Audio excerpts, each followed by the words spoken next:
There is probably little in the game right now which is as controversial as the artillery mechanic. However, love it or hate it, it's in the game and you need to learn about it, both as a user and as a recipient of artillery fire. The use of artillery in the real world against specific tanks was possible and had been done in the past, but certainly not to the extent that we have it in this game. In effect, artillery is a supporting class or force multiplier. It can't do much on its own, but it is very useful to have on your side. So here's the controversial bit in a nutshell. Firstly, note that the artillery is nowhere near the target. It is one of the features of the class. Secondly, note the high angle view, which provides a good view of the target, even if there are obstructions. Thirdly, you'll see that the aiming circle is quite small, provides an excellent chance of a hit. And, of course, for exactly the same reason that artillery scares me in real life, there's not very much you can do as a target except hope that it misses. Now, let's go back in time about 10 or 15 seconds and start over. Note that the aiming circle is now huge.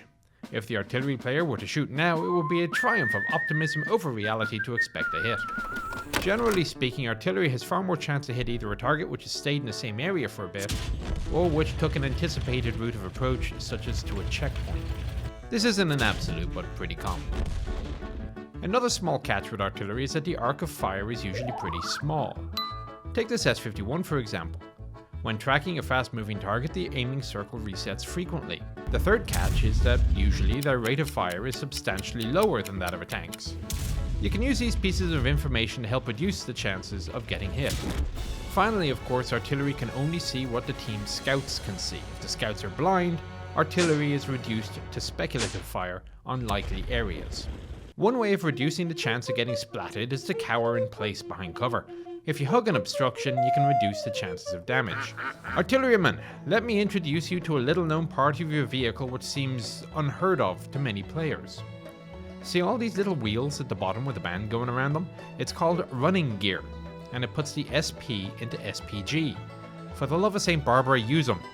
If you drive over to somewhere other than your spawn point, you can get shots on such persons who are cowering. There are other benefits to using the tracks, but they're not important right now. There is more to say on the subject of using and avoiding artillery, but for now I'll just recommend giving it a go for yourself, simply to understand the mechanics, even if you don't plan on proceeding down the line yourself. I'm Nicholas Moran, the Chieftain, and we'll be back on the next one.